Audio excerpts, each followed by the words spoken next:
കോഴിക്കോട്ടെ തീപിടുത്തം എന്നത് ഈ കഴിഞ്ഞ ഒരു 1-2 മാസമായി നോക്കിക്കഴിഞ്ഞാൽ അടുത്തടുത്തായി ഇത്തരം സംഭവങ്ങൾ ഉണ്ടാകുന്നത്. ഇപ്പോൾ കോഴിക്കോട് മെഡിക്കൽ കോളേജിൽ ഉണ്ടായ സംഭവം, അതുപോലെ തന്നെ ഈ 4-ാം ഗേറ്റിന് സമീപം അവിടെ ഒരു തേർവീട് റോഡിൽ ആക്രി സൂക്ഷിച്ചിരുന്ന ഗോഡൌണിന് തീപിടിച്ച കാര്യം നമ്മൾ കണ്ടതാണ്. ആ, അതായത് അത് റെസിഡൻഷ്യൽ ഏരിയ അത് ഗോഡൌൺ ആക്കി മാറ്റിയതായിരുന്നു. അവിടെയാണ് തീപിടുത്തം ഉണ്ടായത്. അപ്പോൾ തീപിടുത്തം ഉണ്ടാകുന്നു എന്നത് സാധാരണ പോലെ സംഭവിക്കുന്നു.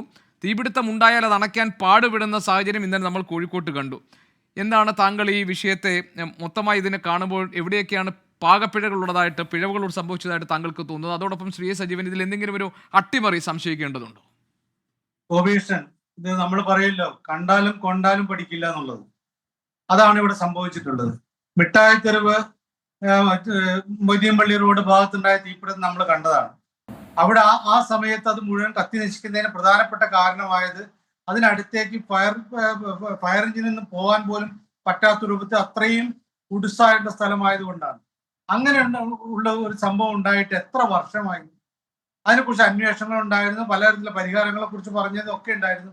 പക്ഷേ ഇത് ഇപ്പൊ സാധാരണയിൽ മറ്റേ മിഠായി തെരുവിലോ അല്ലെങ്കിൽ മൊയ്തീൻപള്ളി റോഡിലൊക്കെ ഉണ്ടായതുപോലെ അത്രയും ഉടുസായ സ്ഥലമല്ല ഇത്.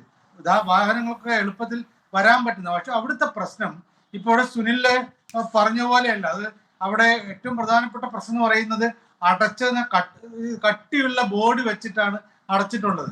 ഞാൻ ഈ തീപിടുത്തം ഉണ്ടാവുന്ന ആ സമയത്ത് ഞാൻ അവിടെ ഉണ്ടായിരുന്നു. നമുക്കറിയാം, അതിൽ ഫയർ സ്റ്റേഷൻ എന്നൊക്കെ വാഹനങ്ങൾ വരാൻ വൈകുന്നേരം എത്തിപ്പെടാനുള്ള വലിയ പ്രയാസമൊന്നുമില്ല. ഇപ്പം ബീച്ചിൽ നിന്ന് വരുന്നതിനേക്കാൾ എളുപ്പത്തിൽ മീൻചന്തയിൽ നിന്ന് അവിടേക്ക്, പുതിയ സ്റ്റാൻഡ് അവിടേക്ക് വരാൻ പറ്റും. വെള്ളിമാടൊന്നും അധികം ദൂരമൊന്നുമില്ല. അപ്പൊ സത്യത്തിൽ ഉണ്ടായ സംഭവം എന്ന് പറഞ്ഞാൽ, വന്ന ഫയർ എഞ്ചിനുകൾക്ക് ആ തീപിടുത്തം ഉണ്ടായ ഭാഗത്തേക്ക്, തീ കത്തുന്ന ഭാഗത്തേക്ക് വെള്ളം അടിച്ചു കയറ്റിയിടത്ത് കെടുക്കാനുള്ള ഒരു സൗകര്യമേ ഉണ്ടായിരുന്നില്ല. അതാണ് ഉണ്ടായത്. നമ്മൾ കണ്ടാണ് അവസാന സമയത്തൊക്കെ ഈ എയർപോർട്ടിൽ നിന്നുള്ള ഈ അവരുടെ ഏറ്റവും ആധുനികമായിട്ടുള്ള ഈ സംവിധാനങ്ങളൊക്കെ ഉള്ള ഫയർ എഞ്ചിനുകളൊക്കെ വന്നിട്ട് പോലും അതിനകത്തേക്ക് കടക്കാത്ത അത്രയും ഭീകരമായ രൂപത്തിൽ അവിടെ ഈ അടച്ചു കെട്ടി മൂടിയുള്ള അവസ്ഥ. അതാണ് സത്യത്തിൽ ഏറ്റവും പ്രധാനപ്പെട്ട പ്രശ്നമായത്. കാരണം അതല്ലായിരുന്നെങ്കിൽ തൊട്ട് താഴെയുള്ള ആ മെഡിക്കൽ ഷോപ്പിന്റെ അവിടേക്കൊന്നും തീ വരില്ല. കാരണം അതൊക്കെ അവിടേക്കൊക്കെ എത്തണമെങ്കിൽ മുകളിൽ അത്രയും ഭീകരമായിട്ട് കത്തിക്കഴിഞ്ഞാൽ മാത്രമേ താഴോട്ട് വരുള്ളൂ. അങ്ങനെ ഏത് ഭാഗത്തു നിന്നും ഫയർ എഞ്ചിനുകൾക്ക് വന്നിട്ട് തീ അണയ്ക്കാൻ പറ്റുന്ന ഒരു സ്ഥലമായിട്ട് പോലും അവിടെ തീ അണയ്ക്കാൻ പറ്റാതായതിന് കാരണം ഈ മറ്റൊന്നുമല്ല, ഇത് അടച്ചു കെട്ടി വെച്ചു. അത്രയും ഭീകര, വെറും ഫ്ലെക്സ് ബോർഡ് ഒന്നുമല്ല, ബോർഡ് വെച്ച് പേരെഴുതിയ ബോർഡ് വെച്ചു എന്ന് പറയുന്നതിന് അങ്ങനത്തെ ബോർഡ് ചെറിയ ബോർഡൊന്നുമല്ല. ഇത് വളരെ കട്ടിയുള്ള സാധനങ്ങളാണ് വെച്ചിട്ടുള്ളത്. അതാണ് ഏറ്റവും വലിയ പ്രശ്നം. അവസാന ഘട്ടത്തിൽ പോലും ഇതിനകത്തേക്ക് ഈ കത്തിയ ഭാഗം കെടുത്തി കഴിഞ്ഞാൽ വീണ്ടും അവിടെ കത്തുന്നൊരു അവസ്ഥയാണ് ഉണ്ടാവുന്നത്. അപ്പൊ ഇതാണ് ഏറ്റവും വലിയ പ്രശ്നം. മാത്രമല്ല, അവിടുത്തെ സ്റ്റോക്ക് അത് നിറയെ ഒരാൾക്ക് പോലും അങ്ങോട്ടും ഇങ്ങോട്ടും കടക്കാൻ പറ്റാത്ത അത്രയും സ്റ്റോക്ക് ഉണ്ടായിരുന്നു പറയുന്നു. ഇതൊക്കെ തന്നെയാണ് വലിയ പ്രശ്നം. അല്ല സജീവൻ സാർ, നമുക്കറിയാവുന്നതാണല്ലോ, ഇപ്പോൾ കോഴിക്കോട് ഈ വ്യാപാര കേന്ദ്രങ്ങളാണ് ആ ഭാഗങ്ങളിലൊക്കെ തന്നെയുള്ളത്.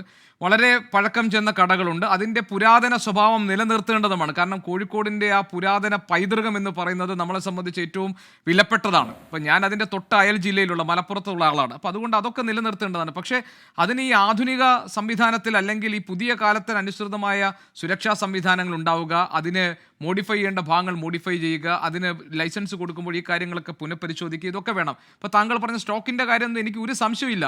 കാരണം അട്ടിയായിട്ടായിരിക്കും ഇതെല്ലാം കെട്ടിവെച്ചിട്ടുണ്ടാവുക. അടുത്തടുത്ത ഇതിൽ നിറയെ സാധനങ്ങളായിരിക്കും. പ്രത്യേകിച്ച് അതൊരു വസ്ത്രവ്യാപാരശാലയാണ്, അതിൻ്റെ ഗോഡൗൺ ആണ്. എല്ലായിടത്തും അടുക്കി വെച്ചിട്ടുണ്ട്. അത് കോഴിക്കോട്ടെ മിക്ക കടകളിൽ ചെന്നാലും നമ്മൾ അങ്ങനെ തന്നെയാണ് കാണുന്നത്. അപ്പോൾ ഇതിന് നമുക്ക് എന്താണ് പരിഹാരം? ഇപ്പോൾ വ്യാപാരി വ്യവസായി ഏകോപന സമിതിയുടെ പ്രതിനിധിയായ ശ്രീ സുനിൽ പറയുന്നു, ഈ അവിടെ ഫയർ യൂണിറ്റുകൾ അത് നേരത്തെ ആ പ്രദേശത്ത് നിന്ന്, അതായത് ടൗൺ ഏരിയയിൽ നിന്ന് പുറത്തേക്ക് മാറ്റിയപ്പോൾ തന്നെ അവരതിൽ എതിർപ്പുകൾ പ്രകടിപ്പിച്ചതാണ്. ഇത് അറിഞ്ഞ ശേഷം ഫയർ യൂണിറ്റുകൾ എത്താൻ വൈകി. അതൊരു കാരണമായി പറയാമെങ്കിൽ പോലും എത്തിയ 25 യൂണിറ്റിനും ഇത് തീ അണയ്ക്കാൻ 9 മണിക്കൂർ വേണ്ടി വന്നു, അല്ലേ കോഴിക്കോട്ട്?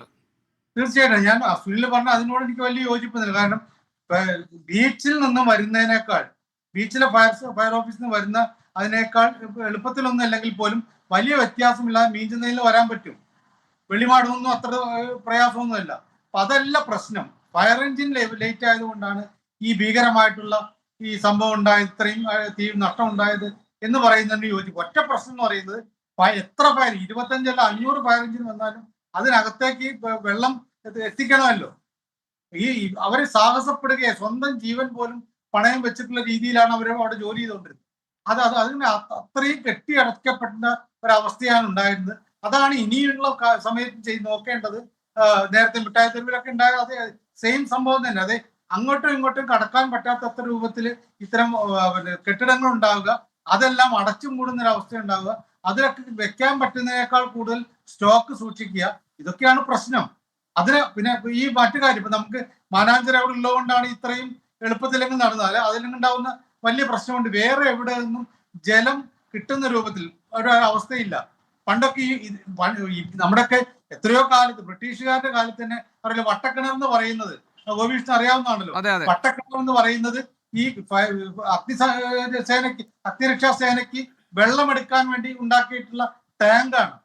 അതേപോലെ അതിപ്പോഴാണ് അത് പ്രശ്നമൊന്നും ഇല്ല. അതിനേക്കാൾ നല്ല സംവിധാനം വെച്ചുകൊണ്ട് വളരെ എളുപ്പത്തിൽ തുറന്നു കഴിഞ്ഞാൽ സാധാരണ ടാപ്പിൽ നിന്ന് അല്ലാത്ത രൂപത്തിൽ വെള്ളം കിട്ടാവുന്ന സംവിധാനങ്ങൾ ഉണ്ടാക്കാവുന്നതാണ്. അതല്ല സജീവൻ സാർ, അതിനോടൊപ്പം തന്നെ സജീവൻ സാർ, എനിക്കറിയില്ല, ഞാൻ ഈ ഫയർഫോഴ്സ് രംഗത്തുള്ള അതിൽ വൈദഗ്ധ്യമുള്ള ഒരാളോട് സംസാരിച്ചപ്പോൾ അദ്ദേഹം പറഞ്ഞത് ഈ പ്രധാനപ്പെട്ട ഇപ്പോൾ കോർപ്പറേഷൻ ഏരിയകളിൽ ടൗണുകളിലൊക്കെ തന്നെ നമ്മൾ ഡയറക്റ്റ് കണക്ഷൻ വരുന്ന പൈപ്പിൽ അത് ലോക്ക്ഡ് ആയിരിക്കും, അത് അവിടെ നിന്നും ഡയറക്റ്റ് വെള്ളമെടുത്ത് ഈ ഫയർ എഞ്ചിനുകൾക്ക് നിറയ്ക്കാം അടിയന്തര ഘട്ടത്തിൽ, അതിനുള്ള സ്വാതന്ത്ര്യവും നിയമപരമായ അധികാരവും അവർക്ക് നൽകിയിട്ടുണ്ടെന്നാണ്. പിന്നെ എന്തിനാണ് ഇവർ ഈ വെള്ളം നിറയ്ക്കാൻ തിരിച്ചു പോയതെന്ന് മനസ്സിലായില്ല. അല്ല, അങ്ങനെ നിറയ്ക്കാനുള്ള അനുവാദം അതിനുള്ള ഒരു സൗകര്യം വേണ്ടേ? ആ സൗകര്യം എന്റെ അറിവില് കോഴിക്കോട്ട് ഒരു സ്ഥലത്തുമില്ല. ഫയർ എഞ്ചിന് വെള്ളം നിറയ്ക്കാവുന്ന ഒരു സ്ഥലം പോലും കോഴിക്കോട്ടില്ല എന്നാണ് ഞാൻ മനസ്സിലാക്കുന്നത്. മാനാഞ്ചിറയിൽ നിന്നുള്ള വെള്ളം അല്ലാതെ വേറെ എടുക്കുന്നില്ല. ഇത് അതിലൊക്കെ പൈപ്പ് പോകുന്നുണ്ടാവും. ഈ പൈപ്പ് പോകുന്നുണ്ടെങ്കിൽ പോലും അവിടെ നിന്ന് അതാണ് ഇപ്പൊ പുതിയ സ്റ്റാൻഡിന്റെ അടുത്ത് ഒരു സംവിധാനം ഇതേപോലെ ഉണ്ടായിരുന്നെങ്കിൽ ഈ എഞ്ചിനുകളൊക്കെ വെള്ളം കഴിഞ്ഞ ഉടൻ തന്നെ അങ്ങോട്ട് ഓടിപ്പോകേണ്ട കാര്യമില്ല. ഇന്നലെ ഫയർ എഞ്ചിൻ മാത്രമല്ല മറ്റ് കുടിവെള്ള വിതരണത്തിനുള്ള ലോറികൾ ഉൾപ്പെടെ വന്നിട്ടാണ് വെള്ളം ഇവിടേക്ക് എത്തിച്ചത്. എന്നിട്ട് ഇത്രയും സമയം എടുത്തു പറയുന്ന ഭീകരമായിട്ടുള്ള അവസ്ഥയില്ലേ?